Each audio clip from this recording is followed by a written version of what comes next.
Hello, welcome back. Today we're going to do a little bit of a January recap. I want to go through the pieces that I knit and crocheted, what I'm currently working on knit and crochet wise, maybe talk about like some movies I watched, just fun stuff that happened this month. Let's catch up. Before we get started though, if you like see fuzzes on my clothes, on the pillows behind me, my mom bought me this throw blanket for my new apartment. It is gorgeous. It's a lovely throw. It just sheds so much and it doesn't look like something that you think would shed, right? The yarn is very thick on this. I don't know if the texture shows up, but the yarn on it is so thick. It seems like it would not shed or pill, but it is. And it's all over all of my clothes, everything. My sheets look like a blanket threw up on it. Just wanted to get that disclaimer out of there in case like you see my skirt at one point, which happens to be like a velvety texture and it's like coated in blanket. That's what happened. I tried to lint roll it. Sometimes it's just a lost cause. But this month was pretty decent knit and crochet wise. I finished 3 projects. I have 1 work in progress and I have a pattern that is going into testing today. So incredible, super exciting. Technically, I guess it wasn't like as productive as it could have been or it usually is. If you've been following along, you'll know that I moved in the last couple weeks. So there's been a lot of back and forth, a lot of just days that aren't normal where I would normally be working on stuff that I couldn't. But it's okay. It's an abnormal month. We have to give ourselves some grace. So let's hop into the completed projects. The first piece that I made this month is a Victoria top. If you've seen any of my videos, you've probably seen this top a million times. This is a recreation of one that I made in the past. I made it for a pop-up last year. It sold. I still wanted it. So it was the first piece I made this year. It's just kind of like a gift to myself, get the year off on a good start, and I love it. I really love this top. I just love this pattern in general. If you like this top or this pattern, I do sell the pattern on my Etsy website. But it's really simple, it's very versatile, very easy to style, and because it's cotton, you can wear it in like any season really. So we won't spend too long on the Victoria top just because I have mold on it very often. But I am gonna show you a close-up of the lace and the color grading at the bottom because God is it gorgeous. This next piece I'm counting as a finished project, but it technically isn't. This is a dress that I am kind of working on, kind of finished with. Oh my God, look at it, it's gorgeous.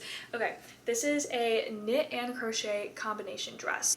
It was quite the process, honestly, because I didn't know what I was doing, and I swatched it and the swatch failed me, and then somebody informed me that like if you swatch it in flat and then you work in the round, it's gonna be different, and it was just a whole mess. I swatched and it said that I would need like 140 stitches to go around my waist to make like a drop waist underbust piece. And I did that and it was like double almost the length that I wanted it to be, and it got to the point where I just didn't want to frog it anymore. So instead of frogging or tossing out or starting over, I decided to add a corset detailing, and I really like the corset detailing a lot. The yarn that goes around the corset detailing and the top kind of looks like rose petals in just the color scheme and the shape of it, and I really like that. I think it's really gorgeous. So my goal for this was to do like a drop waist dress and then have a really large knit skirt that's layered, and that's the part that I haven't gotten to yet, is the layers.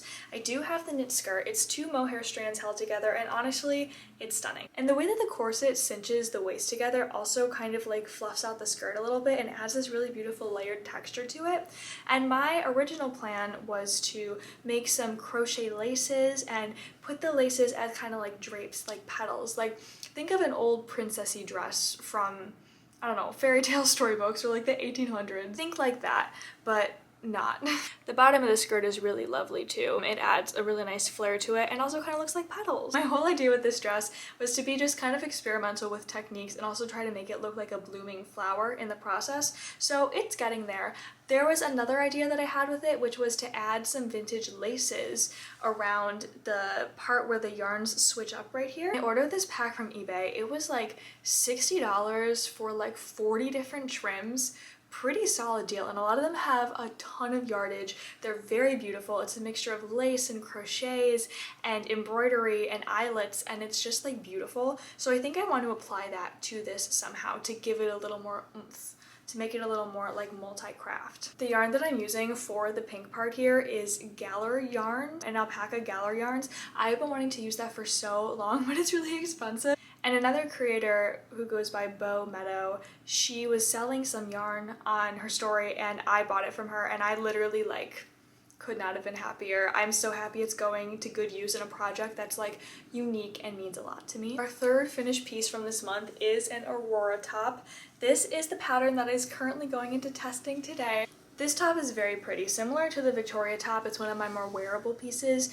I feel like all of my patterns kind of fluctuate between like, you know, very out there, very funky and experimental piece, and then the most easily stylable basic you'll see. I wouldn't call this basic per se, but compared to a lot of my other works that people like to seek out for Ren fairs and stuff, I feel like it's a little bit more chill. Even though I have had people say that they want to buy this so they can wear it to a Ren fair, so maybe that's just my niche. But it has this really, really gorgeous lace around the sleeves and the bottom half, and I really like this design. I think it's very, very pretty. So those are my 3 finished projects, and I am currently working on a new project, which I'm very excited about because this is my first time ever following a knit pattern.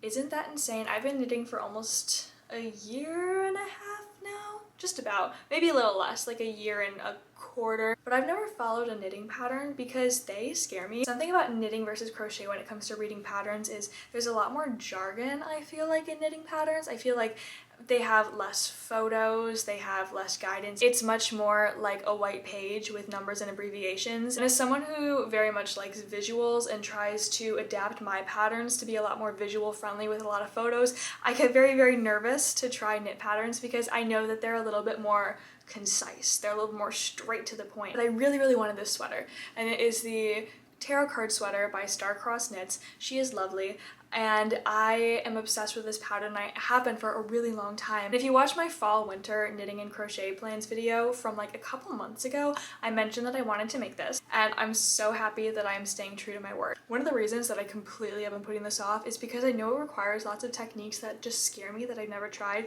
like German short rows. I have never done a German short row because it just freaks me out for some reason. I don't know why. Like, it's not that scary. It's just a basic technique that so many sweaters use, but I just have never been able to teach myself it. Excuse me. But what do you know, last night I sat down, I locked into the pattern, and I learned how to do German short rows. And I did it. And it wasn't that bad. It wasn't that hard at all. Isn't that crazy how if you just focus and try to teach yourself something, you learn? Crazy how that works. But now I'm super excited because I've been reading through the pattern, and there are still lots of techniques that I don't think I've tried yet, or things that I'm unfamiliar with, but now I'm a lot less scared to like kind of dive in and try and teach it to myself because I feel like it shouldn't be that bad. I still feel like every background I try and film a video with in this new place is very bare. I tried to get a little bit of the picture frames behind me. You can see my glass butterfly on the wall, and I am devastated because that's like a staple of my wall decor, and I had it on my windowsill for a little bit, and yesterday it fell into the radiator and a little part of the wing snapped off, and if only I could find the bottom of it, I'd be able to glue it back on, but I can't find it anywhere. It was like swallowed by something. So I miss it. Now I'm opening my letterbox because I want to talk about the movies that I watched this month. We'll give very brief recaps. It was a very, very, very, very slow month for movies with me. I was busy. There was a lot going on. I usually watch like upwards of 20 movies a month. I try to watch one almost every weeknight if I can, but this month I only watched 4. So you're in luck. You only have to hear 4 movie reviews. The first movie that I watched in 2025 was Trap. M. Night Shyamalan's Trap. And you know what? It was great. It knew exactly what it was doing. It was very self-aware, and I thought it was fun. I feel like this was meant to be a comedy, and many people didn't pick up on that. And I think that the main girl, his daughter, Lady Raven, I thought her performance was just very spot on for what the movie was. I know she got a lot of hate for it, but I was so entertained by her. I thought it was so funny. I gave it 3 stars and no heart on Letterboxd. Next movie I saw was A Complete Unknown, and I really liked this. I honestly didn't know all that much about Bob Dylan, Pete Seeger, Joan Baez. I knew some of their music, but I never really got super into it, and now I feel like I am. I'm a lot more into it now. I liked learning about all of it. I love Timothée Chalamet. That is no secret. I think he's such a good actor. I think he's so charming and entertaining. I was really excited to see him in this. I took both of my parents with me to come see this. My dad really loves Bob Dylan. My mom really doesn't. So I was just like, let's go enjoy this together. I honestly just thought everybody in this movie killed it. I thought it was fun and entertaining, and I really enjoy folk music, so I really enjoyed hearing all the music throughout it. I know this movie like wasn't for everybody, and a lot of people were kind of like biopic fatigued, which I totally understand. I am also biopic fatigued, but this had Timothée Chalamet in it, so I really didn't care. One of my favorite details in this movie though is that Pete Seeger's wife, Toshi, is knitting a sweater at one point and they show her knitting. And then a couple scenes later, they have her husband come on in a sweater that's like super obviously hand knit. Like you can see like the imperfections in the raglan increases up here. I loved that little attention to detail because it was never said like, she knit him this sweater. Look, it was just very much like, oh my god, look at that. She probably knit him that sweater. I thought that was really cute. I will pick up any little detail in movies or TV that alludes to knitting and crocheting and follows up on it. I really like that. I'm rooting for Timothy's Oscar campaign though. I have not seen The Brutalist, but that Adrian Brody AI stuff really pissed me off. I gave that one 4 stars and a heart. Then I watched the movie Problemista. It was on HBO Max and it kept getting recommended to me, and finally one night I was like, I'm just gonna watch this. I don't know what it is. This was so bizarre and quirky and entertaining and well done, and I have just never seen anything like this before. It's about a boy who comes to America from El Salvador and he really wants to work for the Hasbro toy company, right? But they're not hiring him. He's always sending them emails about toys he wants to make and they don't respond to him and he never gets hired. So he's working in a cryogenic freezing facility and he accidentally unplugs the guy he's been cryo freezing, and then he ends up going on like wacky adventures with his very crazy wife, who's played by Tilda Swinton. Like I said, incredibly bizarre, never seen anything like it before. It uses a lot of magical realism to the extent that I haven't really seen in anything since TV shows like Crazy Ex-Girlfriend and Jane the Virgin and stuff. That's the kind of vibe that I can compare it to the most. There's a whole montage where Zach from Abbott Elementary plays Craigslist, like the entity of Craigslist. Bizarre. Amazing. Up my alley. I really enjoyed it. I thought it was very heartfelt, very like 27-year-old coming of age type of story, you know? I've always really enjoyed movies where the protagonist is in their mid to late 20s and they really struggle, but then in the end they're okay, because it makes me feel a lot better about just everything. Give that one 4 stars as well. The camera died, but I'm back and I'm alive. Okay, my final movie was The Red Shoes from 1948, and I was obsessed with this. I think it was one of the most visually stunning movies I've ever seen in my life, and I know that's mostly what it's famous for, just being absolutely breathtakingly gorgeous to look at, but it was not overhyped like at all. I was in love with it. There's a 20-minute ballet sequence in the middle of this movie that is just choreographed so stunningly. I was glued to the screen, not looking at my phone at all, and this movie was so ahead of its time. A lot of people called it like the grandmother to Black Swan, but I do think it's more than that, and I think they are different like thematically as well. I feel like this movie dealt a lot with like the expectations that men have for women. You have these 2 men, one who thinks that she's only made for love and one who thinks she's only made for her career, and she's not allowed to have both, so she has to choose, and it just eats her alive until she loses her sense of self.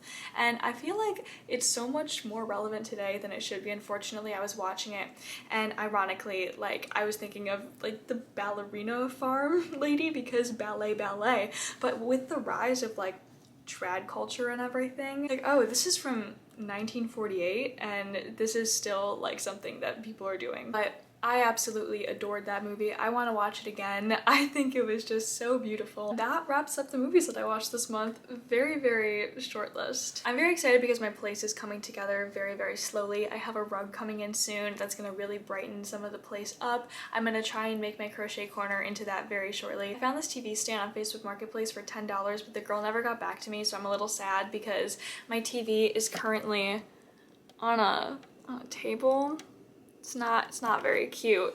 That's all I have at the moment. So I am really hoping to find like a corner stand so I can open up some space. My kitchen is very dark and I finally have under the cabinet lights in the kitchen. We are getting there slowly but surely, and hopefully by the end of like March or April, you're gonna be blown away. You're gonna be blown away by how gorgeous this place is. Thank you for watching. Thank you for coming along on my journey this January of all these crazy changes, and I am grateful that you're here. I hope you have a great rest of your day and rest of the month.